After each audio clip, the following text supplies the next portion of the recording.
We've got Adam Luckett stopping by from Kentucky Sports Radio. Adam, what's going on today? Howdy, how's it going? Doing well. How are you doing? Hanging in there. Just this is kind of the you get the buzz of camp when it first start, and then it kind of get you. Even the media, we kind of get in the little grind where we're just kind of waiting for the first game and for the preview of the first game to get here. So we're just playing the waiting game, really, Mark, and then I ready hear for the you. season to start. And if it's Kentucky football, obviously that first game is not exactly going to be a showstopper because that's That's just right. the way they schedule. Louisville's That's at the right. end, and then you got the three MAC opponents before that, typically something in that range.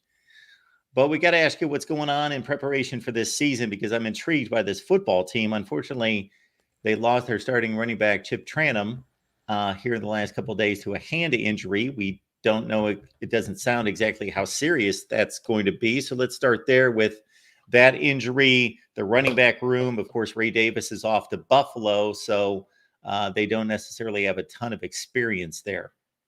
Yeah, that was the one position would have ranked high if you would have ranked what's the position rooms they need to stay as close to 100% health as possible.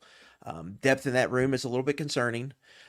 They signed two freshmen last year. One, Jason Patterson, is a guy I think they're really high on that was going to have a role. We just don't know how big of a role. And then they had a redshirt freshman in Jamarian Wilcox, who was a really big recruiting win for them. They beat Hugh Freeze in Auburn. Clemson was sniffing around for him out of Georgia. He didn't necessarily have a very good true freshman year. Took a red shirt, kind of went through some growing pains. It's sounding like that maybe that light is turning on for him, so he's going to have a role.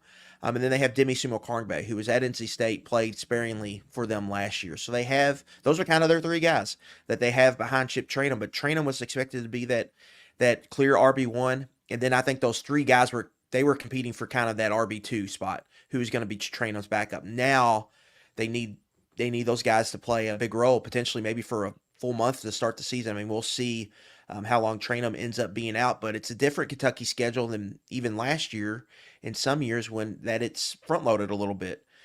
You've got two SEC games in the first three games of the season, three SEC games in the first five games of the season. That typically has not been the case. Usually it's play four games, maybe play one SEC game, but not necessarily coming out the gates that hot in league play. When you just talk about the total number of SEC games. So it is concerning. The running back room, that's a concern for Kentucky. And a lot of the talk this offseason has been about getting that run game ramped up and playing with more efficiency in the run game. You lose Trayanum, who you added to kind of add that efficiency. Yeah, that's a significant loss for Kentucky, and I think it puts more pressure on new offensive coordinator Bush Hamden and more pressure on new starting quarterback Brock Vandagriff. No, it's a great point about the schedule because even though I poke a little fun at Kentucky's scheduling approach, it's not like they line up the first four non-conference games and then dive into the SEC. And even more so this year, they have to see SEC opponents early. And yes, Chip Trayanum's going to be missed. And let's since you hit on a couple extensions to the running back room, we'll go in that direction with 156 starts coming back along the offensive line. The Big Blue Wall appears to be in better shape than it's been the last couple of years.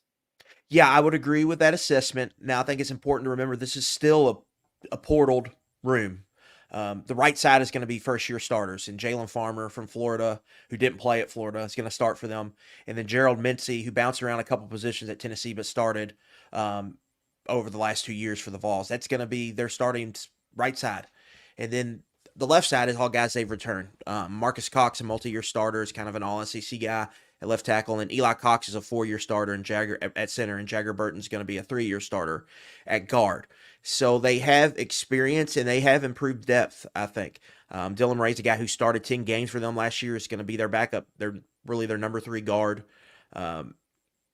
And then Cortland Ford, a guy who started games at USC, is going to be a backup swing tackle for them. So they have improved depth, and I think overall the floor has been raised in that room. I'm still not sure how good or what the I'm still not sure the ceiling is very high. I think it's probably the best way to phrase that. I think it's going to be their best offensive line since 2021, but it's not going to be as good as the 2021 offensive line. But I do think it's going to be somewhere middle of the pack in the SEC and improved. So that's a good step forward. But the this being a Joe Moore Award finalist, like they were there for a 4 or 5 year stretch, really kind of from 2016 to 2021, like that's not what this line is going to be. I think it's going to be kind of a middle of pack line in the SEC, and that should help them get the run game going a little bit better. But this is not going to be a group that just goes out and has the talent in depth 1 through 5 to kind of manhandle people at the point of attack. I think they're going to be better run blocking, and I think pass protection is a big question mark. But I think they're going to be improved. But I don't necessarily think this is going to be one of the better lines in the SEC, or even like a top 25 or top 30, top 35 offensive line in college football. Breaking down Kentucky football, we got Adam Luckett here from Kentucky Sports Radio. And of course, for the third consecutive quarterback, a transfer comes in following Will Levis and Devin Leary. Brock Vandegrift in from Georgia, where he waited around a little bit there, didn't get his opportunity. And of course, he's highly touted.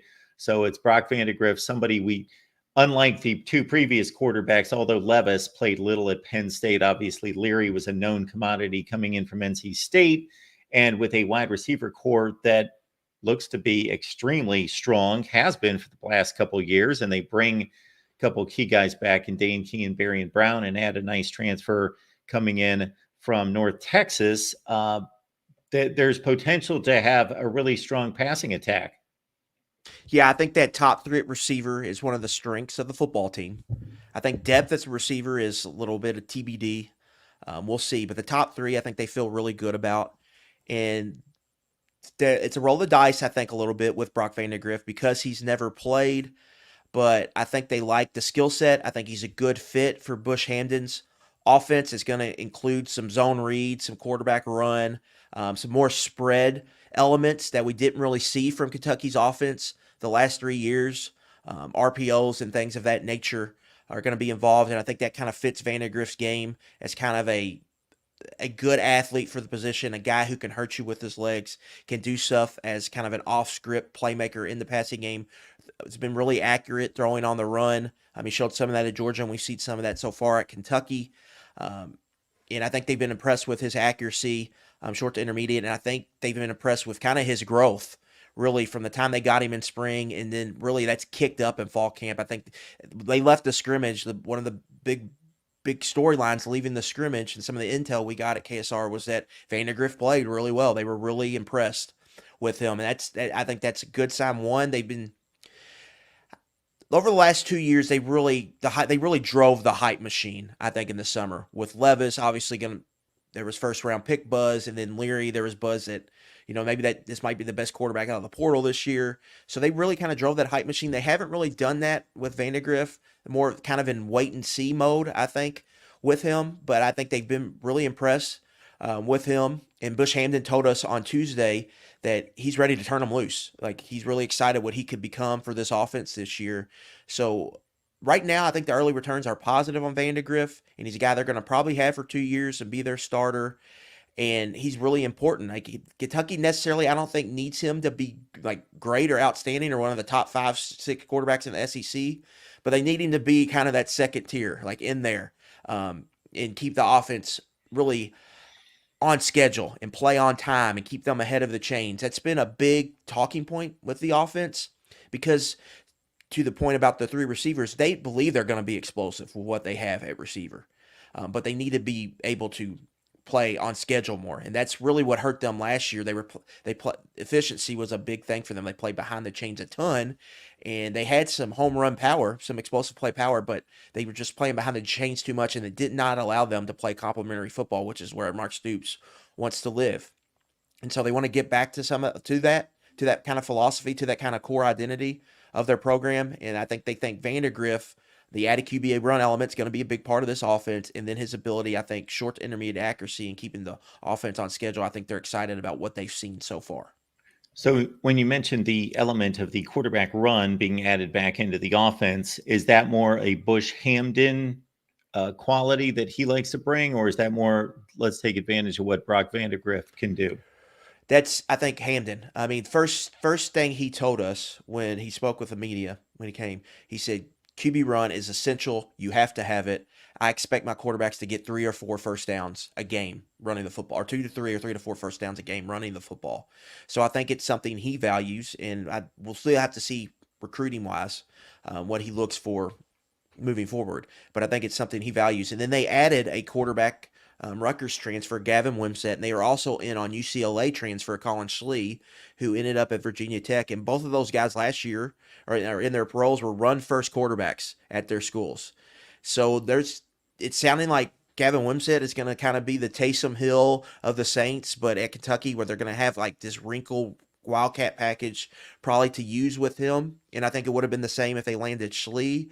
So that's an added, I think, add on to the offense that they're going to run the quarterback and they're going to do some things with the QB run game to kind of, I think, help out the offensive line and to open things up potentially for the vertical passing game and the play action passing game. That they want to have more diversify and have more variety, I think, to their rushing attack, and they're going to take advantage of the QB run. And I think that's a Hamden staple, because I don't think Vandergriff necessarily came here to be a running quarterback at all. I think the big sell for him, because he committed when Liam Cohen was still on staff, was to kind of play in a pro style offense to get him ready for the NFL. Now Kentucky's still gonna they're still classifying themselves as a pro style offense. They're just wanting to mix in more college, they call it college friendly type concepts, whether it's um, running the quarterback or getting more spread sets or not huddling. Like not huddling and playing with more tempo is a big thing. And so they're kind of trying to find that, I think, correct balance right now. Jackson, as always, we appreciate you supporting our guests. So Jackson has dropped both the link to Adam's Instagram and also the X account is right there in the chat. So you can follow Adam extremely easy by just grabbing those links to Instagram and also to Twitter/X. We got Adam Luckett breaking down some Kentucky football for us. KSR, it's Kentucky Sports Radio, where you can find Adam. So let's look at the defense. Deion Walker's the star. De'Eric Jackson's the leading tackler who's returning. It looks to be a solid unit. I just looked at it on all three levels. Yeah, I think they're really excited what this defense could become. I think you look at all three levels, they have some legitimate star power. Deion Walker was named a first-team All-American by ESPN this morning. There's a lot of first-round draft buzz with him, maybe being the best defensive tackle in college football this year. They think he's a potential game changer. Then at linebacker, De'Eric Jackson has led them in tackles the last 2 seasons. I think he's probably one of the more underrated defenders in the SEC.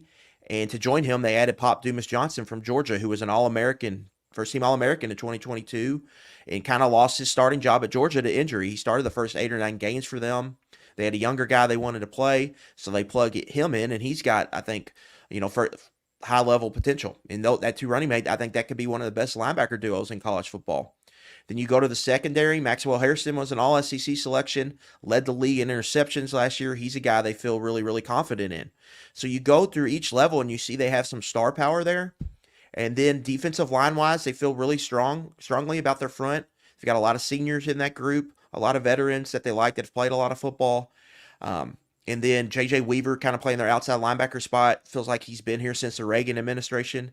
Has played a lot of football for them. And then secondary, they return 2 upperclassmen starters at safety in Zion Childress and Jordan Lovett. They've kind of gone in the portal to kind of rebuild that cornerback room, so they feel better about their depth at corner.